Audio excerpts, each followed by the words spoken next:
Let's talk about Kingdom of the Planet of the Apes, the fourth film in the rebooted film series from 20th Century Studios, in theaters on May 10th. As always, this review will be spoiler-free, but if you prefer to see the film before hearing any commentary, you can always drop a like and come back and watch this video after you've seen the film. So Kingdom of the Planet of the Apes is the follow-up on War of the Planet of the Apes, which came out back in 2017.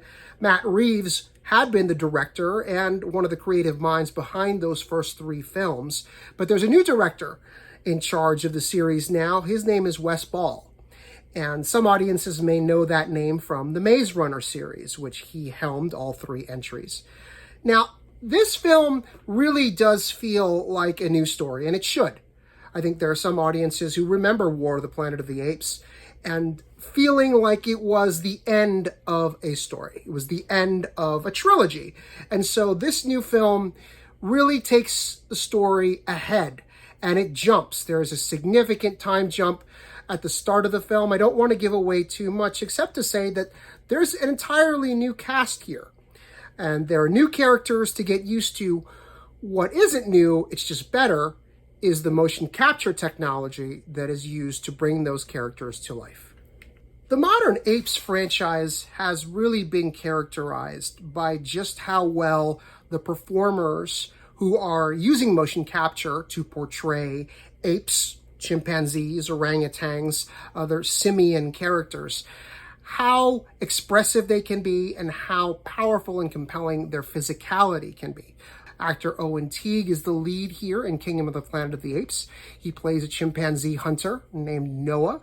And Noah is going to go on a very unexpected journey, and he's going to learn things about the world that no one in his village ever taught him. He's going to encounter other apes, other people in the world who are going to change his worldview. And that's about all I'm going to say as far as the plot points of this film. What is going to keep you invested here is just how well Teague does with all that motion capture gear, projecting the physicality and the emotions, the expressions that make you care about what's happening to him and what he's experiencing. Now, Teague is just one of many performers who are absolutely marvelous at bringing the apes to life in this realistic way through motion capture. That's not to say the human performers aren't impressive too. There are just fewer of them. You have William H. Macy in a prominent role, but more importantly, you have Freya Allan, who Witcher fans will certainly recognize. And she isn't encumbered by all that motion capture gear. She gets to play a human, but I challenge you to predict what she is going to do at any given moment in this film, and that's the strength of her performance. And she also benefits from some very solid writing, which keeps the film from hitting potholes like cliches and predictability, okay? If there's one thing this film does well, it is sort of defy your expectations. Beyond the plot in its broadest strokes, I think this film is going to have some surprises for people who give it a chance in terms of the turns that it takes. Now, there are some issues. It is overly long.